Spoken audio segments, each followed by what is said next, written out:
hug one more.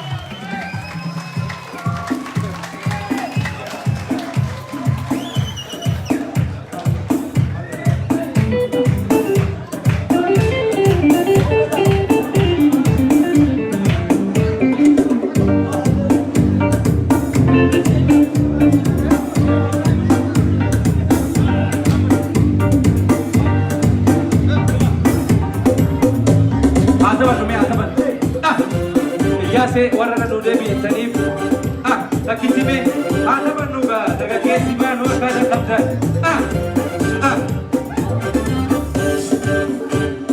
ya serio datang polisi to dasia de marugo, tabat daga, ya serio datang polisi to dasia de marugo.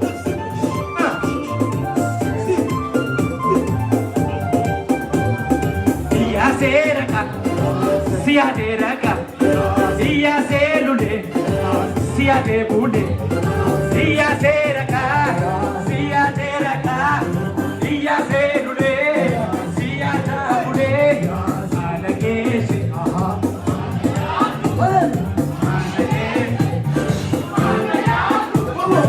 asigi sirti, kote da kota, asigi sirti, kote da.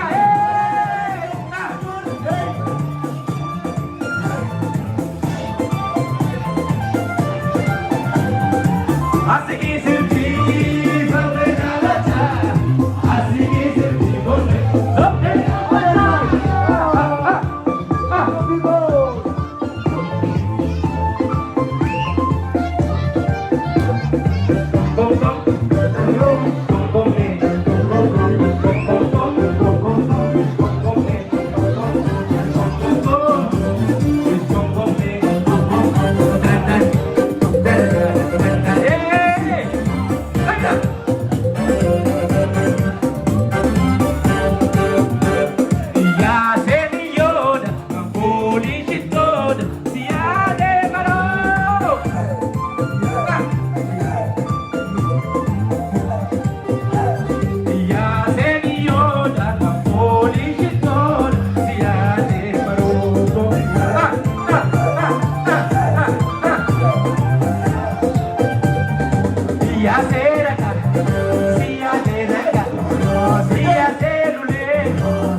guutamee baatuma rabbi fedhannaa rabbiin waa dhagahu. Rabbiin waa dhagahu. Yeroo tokkodhaan maallaqa meeqaa guuramee isin ibsuuta deemamaa waan ta'echa gurraan dhaggeeffadha. Meeqaa guuramee walii galatti isin ibsanii dhaggeeffadha. Uummata Oromoo baay'ee galatoomaa maallaqi har'a guutame haara guuramee isan gumaachitanii woboof gumaachitanii kennitanii jettanii kumkuudhaanii. Yeroo tokko mee walii dubbachuu jirtan gurra nu ergisa. Wal dhageenya. Paundi kumkuudhaanii. Paundi nam. Galatoomaa ulfaataa rabbi sanii waliin haa guutuuti. Woboteen waliin nu abilisoomna. Ulfaataa baay'ee. Tigreetos keessa jira. Warra Tigrees keessa jira. Tigreenya banaa. Paundi kumkuudhaanii. Paundi lam. Kadir fitani? Ha? Tigreetos keessa jira. Eeroo galgala. Tigreenya banaa. Amma dhufee kunoo dhibboota akka gumaachee paawundi kun kudhanii fi dhibboota akka ta'e jira galatooma. Ila. Boombi kun kudhaniif dhibbi tokko jechuun hanqoo. Silaadoo kun kudhanii lama fataate gaarii. Amma ataatu maal godhare?